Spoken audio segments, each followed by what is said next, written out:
하나님 말씀 봅니다. 하나님 말씀은 욥기서 19장 1절로 29절까지 보시겠습니다.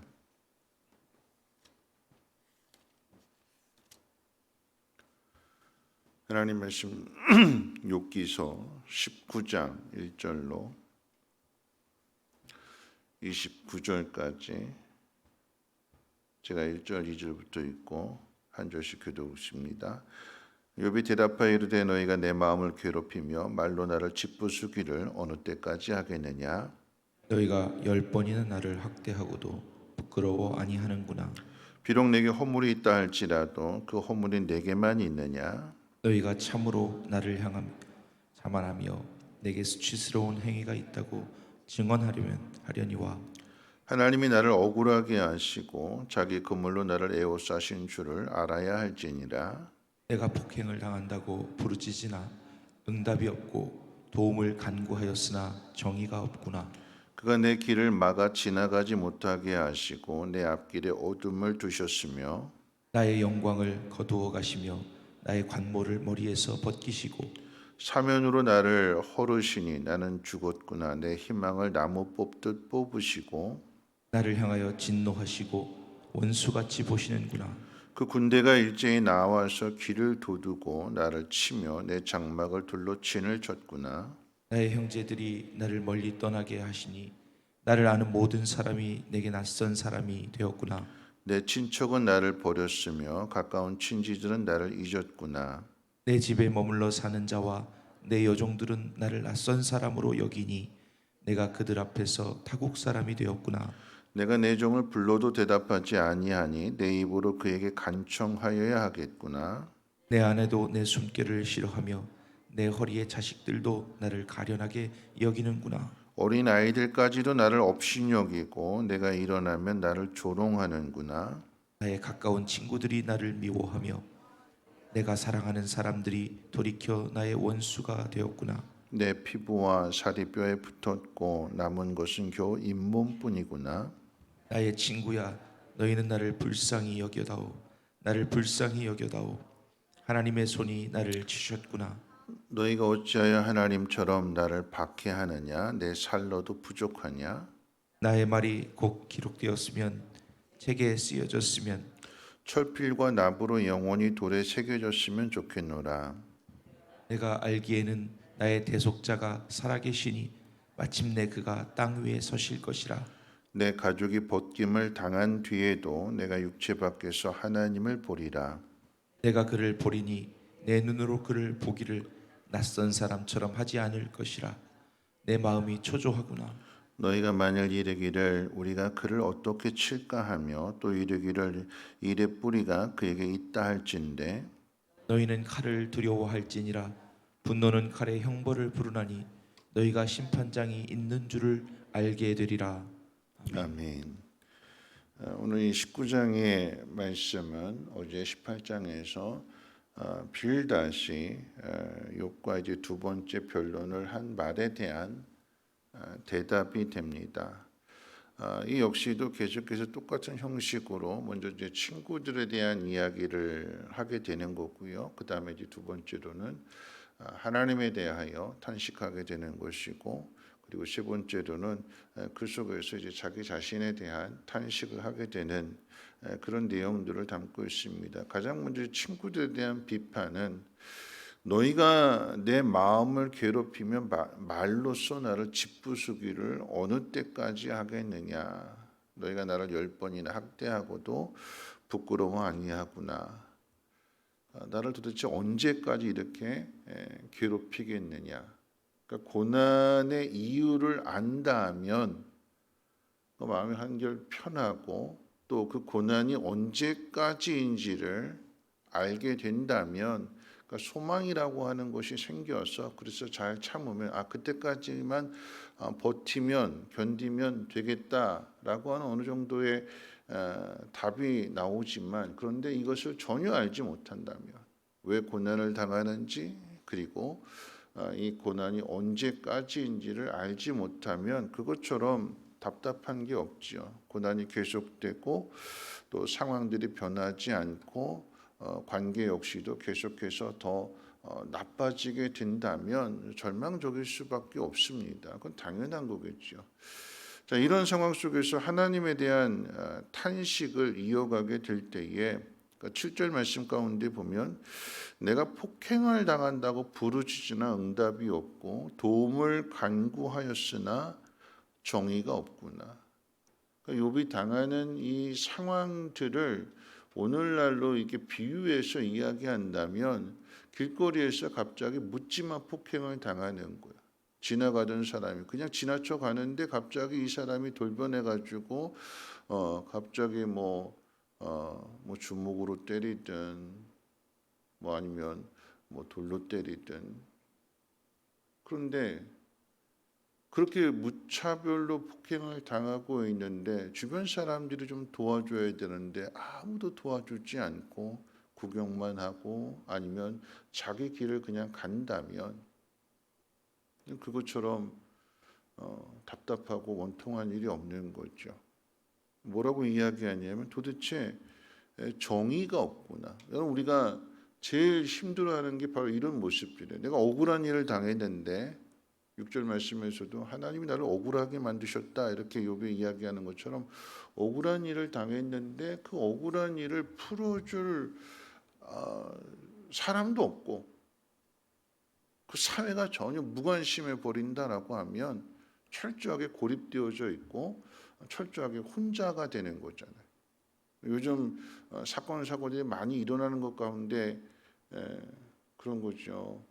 그 며칠 전에 춘천인가요? 새벽 예배 갔다 오시던 그 세 분이 80대 운전자가 그 운전한 차량에 의해서 그냥 거리에서 그렇게 돌아가셨다라고 한다면 일이 어떻게 될지 모르겠지만 예를 들어서 이렇게 사고를 낸 사람이 아무런 조치도 취해주지 않고 아무런 보상도 해주지 않고 난 몰라라. 뭐 음주운전 같은 경우 그런 거잖아. 나 아무런 기억도 안 난다. 술 취해서 그런 거다. 그리고 그 집이 만약에 상황이 어렵고 가난하다라고 한다면 난 변상해줄 능력이 안 된다. 배째라. 난 그냥 감옥 가겠다. 이런 식으로 나오게 된다면 피해를 당한 가족들이나 정말 억울한 거예요. 뭐 사건 사고들이 계속해서 일어나는 또 얼마 전에는 초등학생이 아파트에서 돌을 던져가지고 그 밑에 70대 남자분이 그 자리에서 돌아가셨을 때에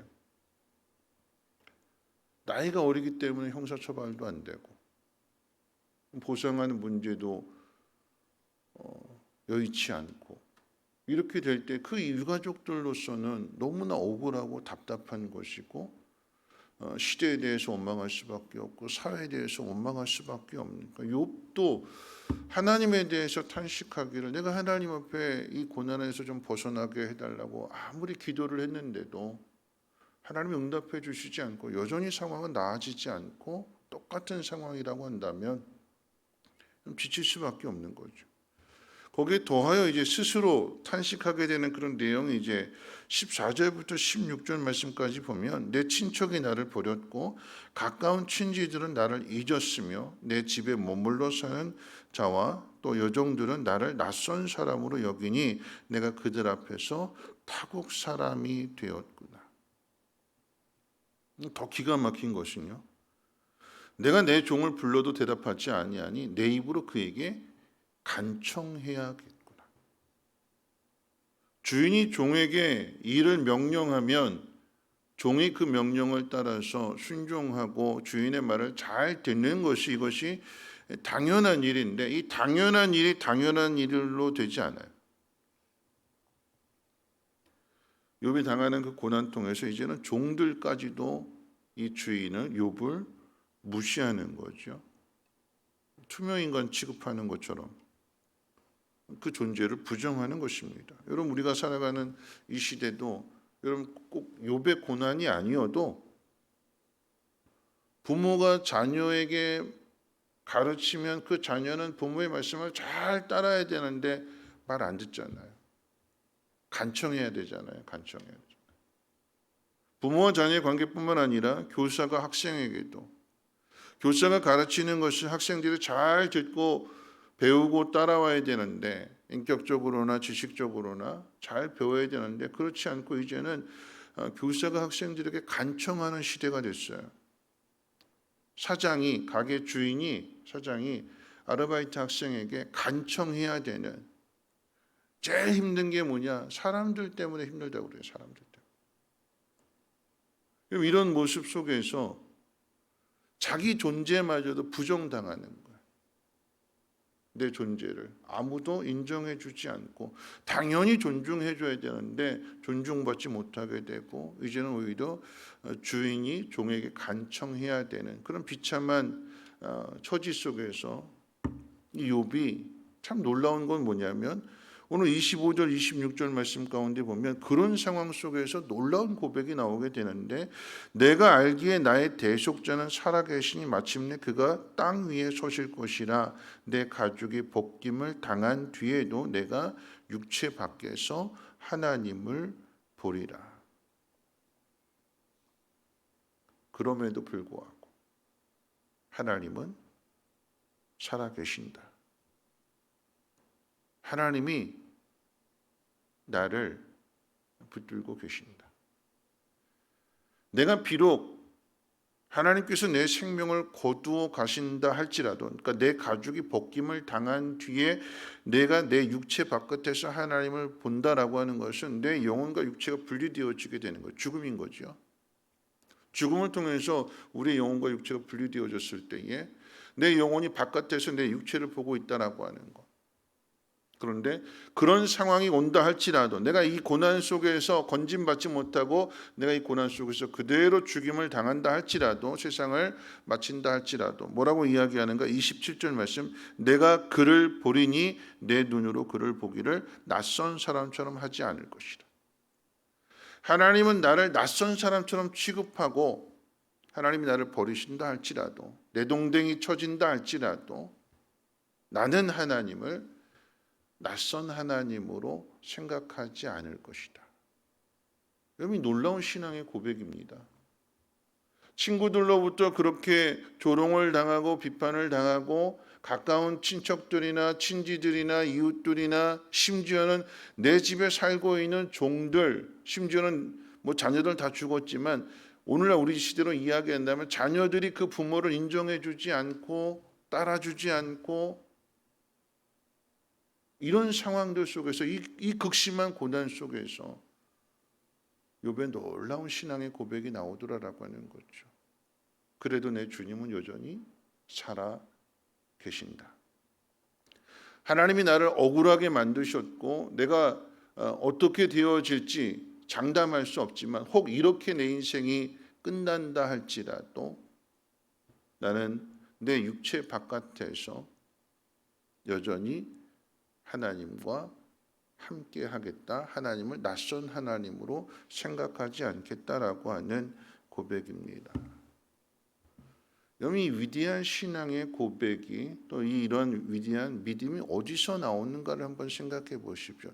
평안할 때 나올까요? 모든 것이 내가 원하는 대로 다 이루어지게 되고 걱정 근심 없이 모든 환경, 좋은 환경 속에서 살아갈 때 이런 위대한 신앙이 나올까요? 아닙니다. 철저하게 자기 존재를 부정당하고 아무도 나를 알아주지 않고, 내가 하나님 앞에 기도하는데도 하나님 응답해 주시지 않아요. 어제 우리 목사님들과 함께 이제 청주에 있는 한 교회 목사님, 그 교회를 이제 다녀왔는데, 그 목사님이 기도를 참 많이 하시는 목사님이신데, 부정맥으로 인해서 지하에서 목회를 하실 때 그 1층으로 올라오는 그 계단에 4번을 주저앉아서 쉬어야 올라올 수 있는, 저랑 나이가 같은 목사님이세요. 연배가 같은 목사님. 그런데 그렇게 힘들게 살아오면서 목회를 하면서 하나님 앞에 기도하게 될 때에 하나님께서 응답해 주시지 않고 정말 힘들게 목회를 하면 하나님 건강도 주시고 또 하나님 앞에 기도하면 부흥도 되게 하시고 막 이렇게 해야 되는데 그렇지 않고 정말 하나님 살아계신 게 맞나? 하나님 계신 게 맞나? 목사님인데도 그런 고민을 할 정도로. 근데 그런 고민들 속에서 무엇이 만들어지게 되는가? 하나님에 대한 신뢰, 하나님에 대한 믿음. 왜 하나님이 나한테 이런 고난을 주시나 우리는 이해할 수 없겠지만, 그런데 이런 손양원 목사님이나 주기철 목사님 그런 모습들을 위대한 신앙으로 평가하게 될 때에 어디서 만들어지게 되는가? 왜 하나님이 내 두 아들을 공산당의 손에 의해서 빼앗아 가시나? 내가 잘못한 것도 아닌데, 내가 나쁜 짓 방황하고 방탕한 것도 아닌데, 내가 주의 종의 길을 걸어가고 내가 목회를 하고 있고 내가 하나님 앞에 순종하고 있는데 왜 하나님은 내 두 아들을 빼앗아 가시나? 근데 그 속에서 어떻게 해요? 그 두 아들을 죽인 그 원수 같은 그 청년을 아들로 입양하게 되는 것이고 목사를 만들게 되는 것이고, 고난이라고 하는 것을 통해서 우리의 존재가 철저하게 부정이 되지만 없는 것 같고 투명인 것 같고 아무도 나를 인정해 주지 않고 도와주지 않고 하나님 응답도 해주시지 않는 그런 상황 속에서 오늘 욥이 뭐라고 이야기하는가? 내 주님은 그럼에도 살아 계신다. 그 믿음이 더욱더 확고해지는 거죠. 우리는 고난을 원치 않지만 이 고난을 통해서 생각이 깊어지게 되는 것이고 삶에 대해서 또는 우리의 사명에 대해서 믿음에 대해서 생각해 보게 되는 것이고, 그러면서도 하나님은 그런 과정 속에서 우리를 다듬어 가시고 이런 위대한 신앙의 고백을 받아내신다라고 하는 것입니다. 실존의 문제, 생명의 문제, 이런 고난들을 통해서 생명의 그 깊은 의미를 알게 되는 것이고 하나님을 더 깊이 알게 되는 것입니다.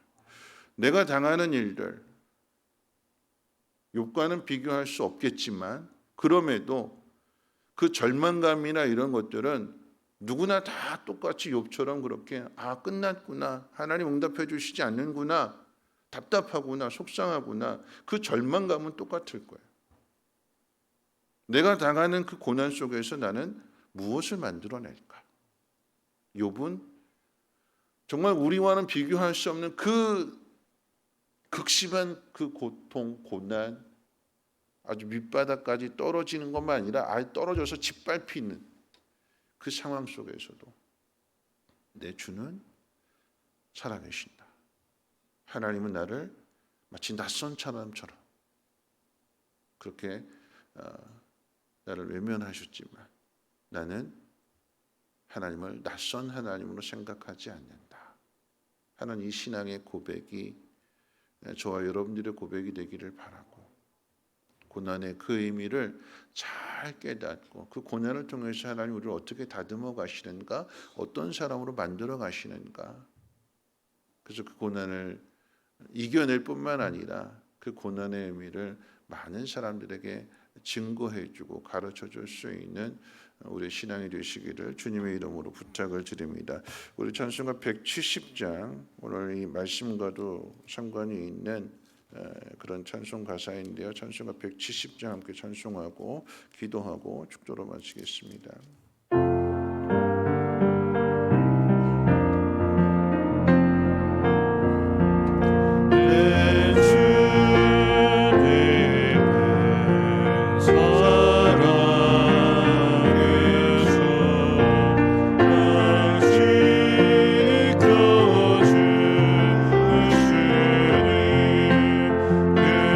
큰 사랑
위해서 한번 기도하실 텐데요. 여러분이 잘 아시는 다니엘서의 다니엘의 세 친구들, 그리 아니하실지라도 라고 하는 위대한 신앙의 고백은 바벨론의 왕의 핍박으로부터, 그 시험으로부터 그 위대한 신앙의 고백이 되어지는 것입니다. 주기철 목사님이 그 모판 위를 걸어가면서 순교하게 될 때 저 높은 곳을 향하여 라고 하는 그 찬송의 고백 역시도 고난을 통해서 그 위대한 신앙의 모습들이 만들어지는 것입니다. 오늘 욥은 그 존재를 부정당했어요. 투명인 것 취급당합니다. 종들이 있는데 그 종들에게 간청을 해야 제발 좀 물 좀 떠다 주세요. 제발 좀 내 등 좀 긁어 주세요. 육신의 고통보다도 그 영혼의 그 처절함, 그런데 그 속에서도 내 주님은 살아계신다. 하나님은 나를 낯선 사람처럼 이렇게 대하시지만 나는 절대 하나님을 낯선 하나님으로 대하지 않겠다라고 하는 이 위대한 신앙의 고백. 오늘 우리에게 주어진 고난 상황 속에서 우리는 어떤 신앙을 만들어낼까? 어떤 고백을 할까?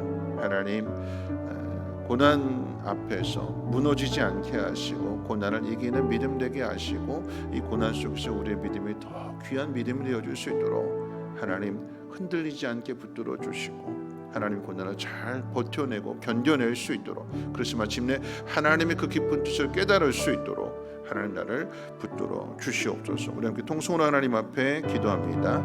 거룩하신 하나님, 오늘 말씀을 듣습니다. 하나님, 그 존재가 부정을 당하고 버려진 것 같고 아무도 도와주는 사람 없을 뿐만 아니라 하나님조차도 나를 외면하셔서 도움을 구하지만 하나님 응답해 주시지 않습니다.